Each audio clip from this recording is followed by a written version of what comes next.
Hello there, and welcome to another episode of Talking Nerdy, the show where we take various story arcs and events from current comics and we cover them. I'm your host, Obi-Wan Jabroni.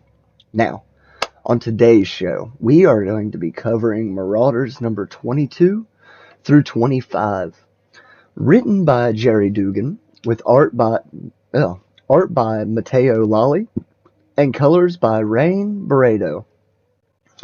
Following the Hellfire Gala, the Marauders have plenty of business to attend to.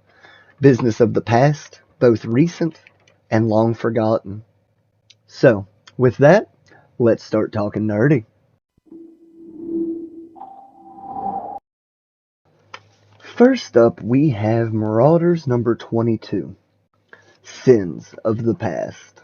Now, we open on Krakoa and we see the Stepford sisters arrive from the Araco through a gate, and they find Wilhelmina Kensington on the beach crying.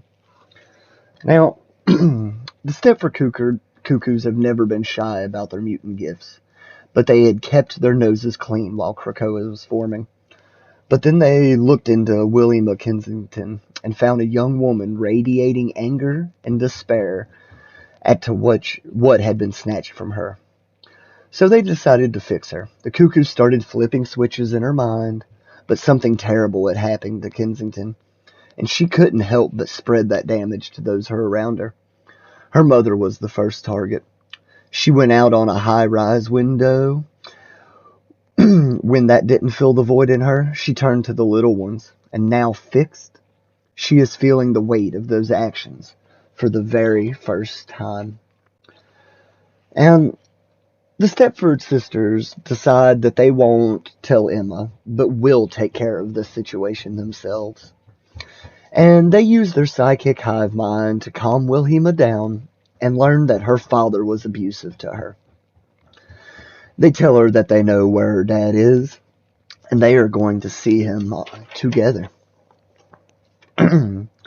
Now, meanwhile, at the Quiet Council chamber, a council meeting has just broke, and Emma asks Sebastian Shaw to stay behind. The room clears, and Emma tells him to sit. Sebastian, whoop, I am so sorry. She tells Emma to sit. She tells him to sit. I'll get it out in a second, guys. Sorry. Sebastian, you believe your old flame, Loris Chandel, can be resurrected by sending a Cerebro back in time? But you are wrong. Sebastian, she's ineligible for resurrection protocols because she never died. You saw what I wanted you to see. No, you saw what she wanted you to see. It's like I said earlier, there's a lot to clean up after a Hellfire Gala. So I'm going to tell you the real story of what happened the last night you saw Loridus alive. And Emma joins their minds, and we see a flashback to the first Hellfire Gala. Loridus enters the room and tells her that she is scared of Shaw and the Hellfire Club, and that she wants out. And Emma cuts in to explain some here. I don't need to tell you what happened, or maybe I do. There's no telling how you'll remember it. Loris succeeded in teleporting you farther than she had ever teleported before, and you warded her by being you. An early Monol Sentinel did attack that night, but that's where I changed the script. Lourdes believed in mutantdom before you or me, Sebastian. She tried to warn us about the humans we were cozying up to. They were using our money and influence and our talents while building up an army of robots to murder us. So you and Harry Leland saw what I made you see. Of course, the Sentinel's fate was not in doubt, but Loris was. She had asked me for help to escape you, and to my shame, I never said yes, until I suddenly acted. I acted on impulse, and you imagined kissing her one last time. The humans around us were plotting, and her death was just to push the Hellfire Club needed to become something more. The rest of the evening went on exactly as you recall, Sebastian. Human blood covered the walls, the hostile takeover of the Hellfire Club. that Lourdes pushed for was complete. All it cost was some blood. And at this point, the flashback shifts to later that night, and we see Emma and Lourdes get out of a car. Emma says that Lourdes has a fresh start and that she knows someone that can help her. And she takes her to Wilson Fisk to get her a new identity and a new job. The mind leak breaks, and Emma says, Fisk's price was high. Eventually, I worked off the joint debt by using my gift as a fixer for Kingpin of Crime. And that is all I will ever say about those days. We won. We took over the Hellfire Club. We took over an island, a world, and this morning, a solar system. I despise you, Sebastian, but I don't know if we could have accomplished everything as quickly as we did without you. In the end, Krakoa is almost worth any sacrifice. And that ends our first issue. Taking us to Marauders number 23, Fallout. The Hellfire Gala is over, but the fallout has just begun. Besides the ongoing investigation into the murder of the Scarlet Witch, bringing trouble to Krakoan shores, the recent attack on the Marauder has caused a shortage of Krakoan medicine, driving up the prices and escalating tension on the black market. Meanwhile, the Cuckoo's meddling in Vernati member Wilhelma's mind has unlocked traumatic memories of her past that must be answered for. Now, we open on Hellfire Bay, and Emma Frost is standing on her balcony when she gets a telepathic call from Banshee, who says, "So look, darling, a friend of mine in the Irish constabulary called me in on this one. Seems your production problems have jacked the price of your medicines way up, and the crooks have noticed. So I'm hoping you can rouse the Marauders to come here and back me up." And she asks exactly what the situation is. And he responds, "Sure thing, Emma. About 15 minutes ago, the warehouse distributing your medicines to all of Ireland was hit by rival mafias that had the same idea at the same time. The worst minds alike think alike, I suppose. With the UK suddenly changing its tune to mutants, it's chaos until things stabilized. So I showed up and tried some diplomacy. Now, ordinarily, I wouldn't mind if these lads sent each other to the hospital or morgue, but seeing as how they are also here trying to pinch your medicine, well, I thought I'd go to work. And now the Vernati muscle seems intent on wrecking the place in. That pretty much everything you need to get caught up on in these last few minutes." And then a bomb flies through the air and lands right in front of Banshee on the ground. But before it goes off, a portal opens and Emma Frost, Kate Pride, Tempo, Jumbo Carnation, and Lockheed come through and join the fight. They take out most of the Reavers, and Emma tells Banshee to clear the room while Tempo takes care of the bomb.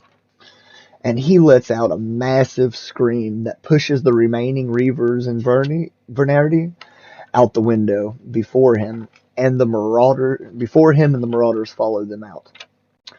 And while they're doing this, Tempo is able to hold off the bomb's timer till the last seconds, and Kate rushes back in and grabs her just in time to phase them through the blast completely.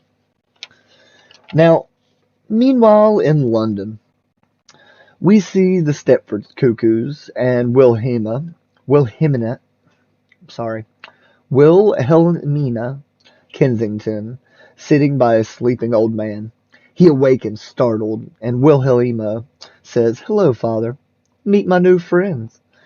And the Stepfords link their minds and say, "We know what you did to your daughter, and now your neighbors do too.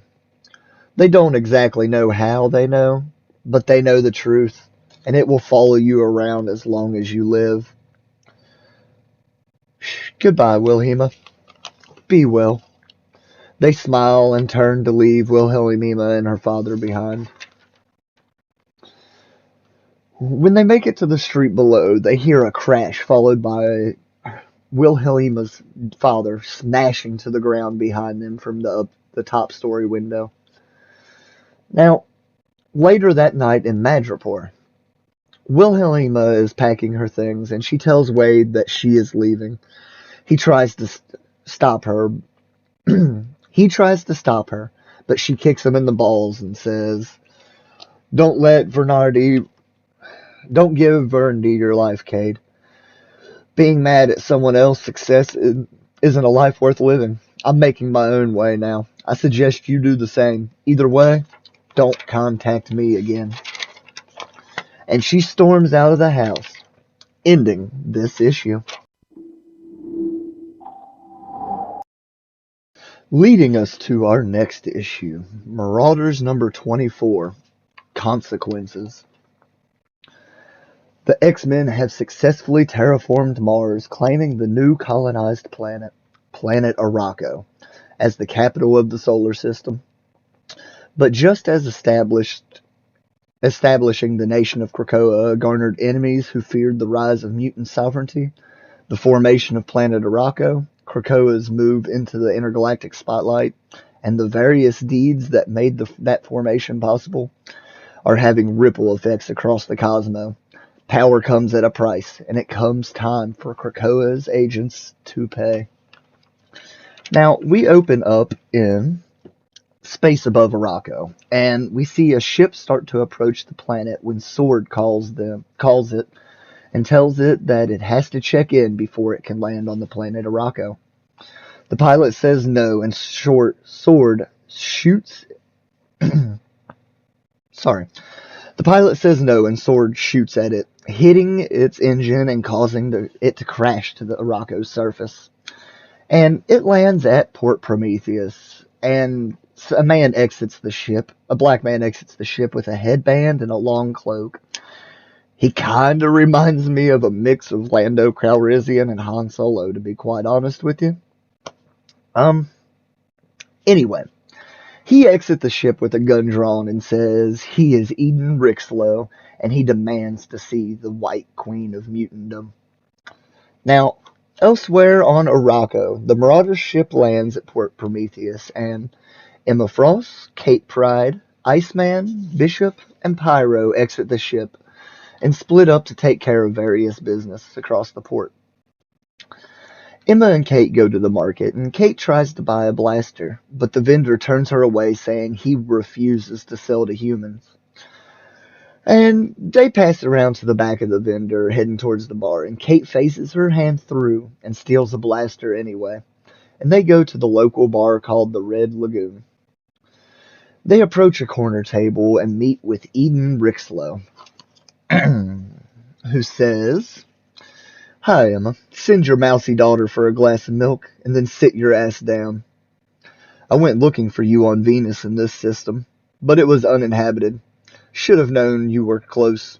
I thought you got away with it, but then I checked my spam broadcasts before I deleted them, and I hear about a mutant world. I ask myself, where have I heard that before?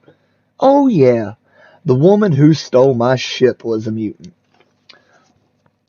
And Emma sits and tells Kate to leave them for a moment. And Rixlow pulls out his blaster and asks if the ship is here.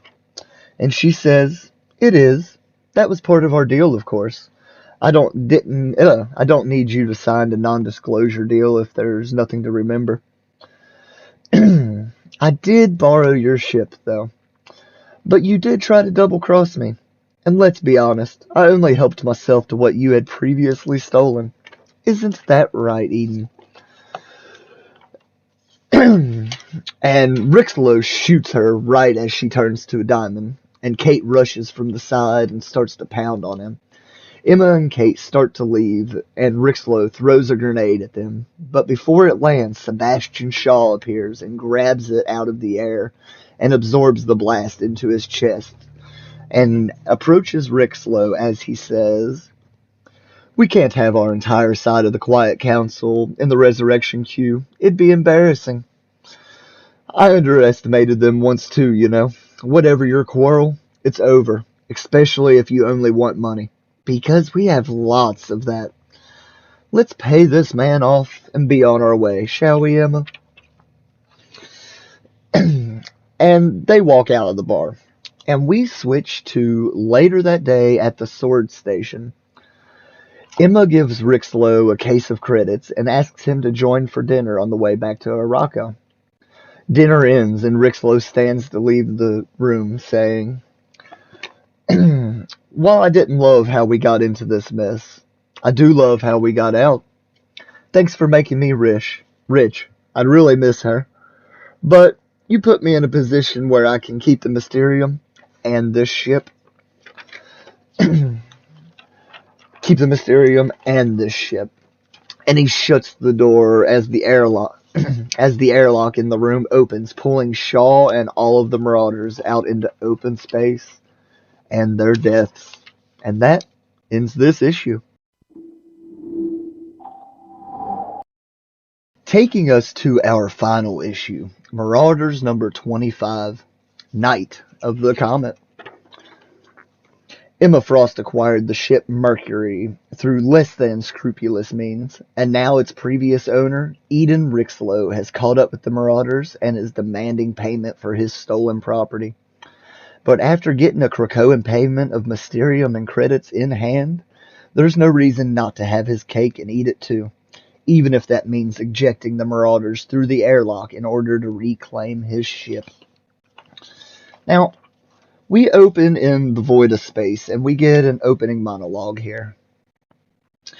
Being ejected into the void of space would be the end of the story for mortals, but not the Marauders. Iceman didn't flinch from the frigid void of space, nor did he even need oxygen. Within seconds of being thrown overboard, Iceman has caught his team in a cocoon of ice. And the other Marauders stir, and Pyro starts a small fire to heat them up. Emma says she has a lock on Rixlow's ship and tells Bishop and Shaw to create thrusters for him. So Bishop and Shaw start to punch each other, causing energy to build up in them both. And Iceman seals off a section of the ball ice, and Bishop and Shaw release the power, rocketing the ice ball towards Rixlow and the ship. Emma says they are catching up fast and tells Kate to jump out now. Kate jumps and phases through the ice and launched towards the ship and phases through the roof onto the bridge. She stealthily raises up and knocks Rixlow in the back of his head.